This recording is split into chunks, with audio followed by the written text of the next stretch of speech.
ایک بادشاہ بہت ظالم اور جابر تھا۔ اس کی ہیبت کے قصے سارے ملک میں مشہور تھے۔ لوگ اس سے نفرت کرتے تھے اور اس کا نام آتے ہی لوگ کانپنے لگتے تھے۔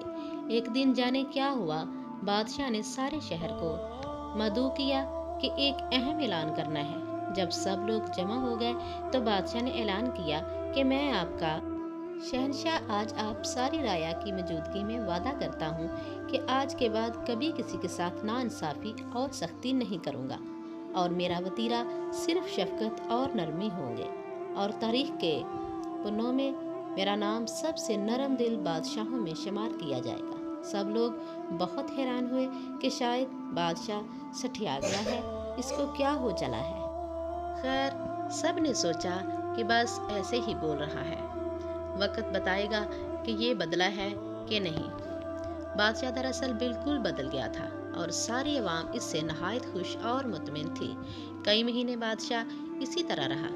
وزیر سے صبر نہ ہوا اور ایک دن ہمت کر کے بادشاہ سے پوچھا کہ اے بادشاہ، آخر کس وجہ سے آپ کا دل بدل گیا؟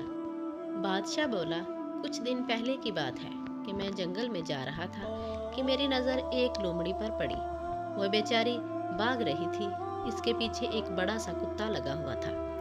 لومڑی کو اپنا بل نظر آ گیا اور وہ اس میں چھلانگ لگا رہی تھی کہ کتے نے اس کی ٹانگ پکڑ لی اور زور سے اس پر چک مارا۔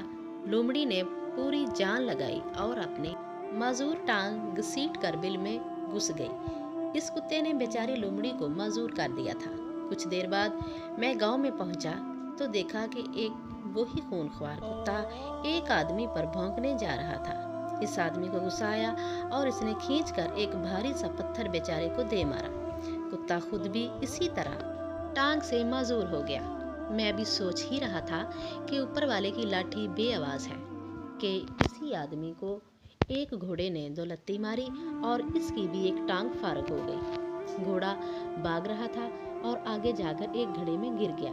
اتنا دیکھ کر ہی میری حالت غیر ہو گئی اور میں نے سوچا کہ میں اتنا ظالم ہوں، ہر ایک پر حکم چلاتا ہوں، کسی کی پرواہ نہیں کرتا، تو میرا خالق میرے ساتھ بھی وہی کرے گا جو میں اس کی مخلوق کے ساتھ کرتا ہوں۔ تو ایک ہی ترکیب سجائی دی کہ کیوں نہ میں اپنی رعایا کے ساتھ اچھا ہو جاؤں تاکہ میرے ساتھ بھی اچھا ہو۔ بس اتنی سی بات تھی۔ وزیر ایک عیار اور مکار آدمی تھا۔ بادشاہ کی کہانی سن کر بھی اس کا دل ناپسیجا۔ بے حس آدمی ادھر سے اٹھا اور دل میں سوچا کہ بادشاہ فارغ ہو گیا ہے، یہی وقت ہے کہ میں اس کا تخت ہتھیا لوں۔ ایسی غلیظ سوچ ابھی اس کے دماغ کی دہلیز پر ہی تھی کہ خالق کا نظام کام میں جٹ گیا اور گٹھیا وزیر دھڑام سے سیڑھیوں سے گرا اور اس کی گردن دو ٹکڑے ہو گئی۔ جیسی کرنی ویسی بھرنی۔ کسی کے ساتھ برا کر کے یہ مت سمجھو کہ کسی نے نہیں دیکھا، میں بچ گیا۔ جو دیکھ رہا ہے، جب وہ پکڑ کرتا ہے تو بڑے سے بڑا سلطان گھٹنے ٹیک دیتا ہے۔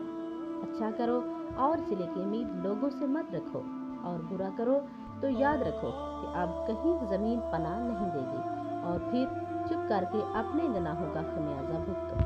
دوستو، اگر ہماری ویڈیو اچھی لگی ہے تو اسے لائک کر دیں، اور اس طرح کی مزید اخلاقی سبق آموز اور مورل سٹوریز روزانہ دیکھنے کے لیے ویڈیو کے نیچے آپ کو سبسکرائب بٹن نظر آ رہا ہوگا، اسے پریس کر دیں، ساتھ موجود بیل آئیکن کو پریس کر کے آل پر کلک کر دیں تاکہ ہماری تمام ویڈیوز آپ تک سب سے پہلے پہنچ سکیں۔ شکریہ۔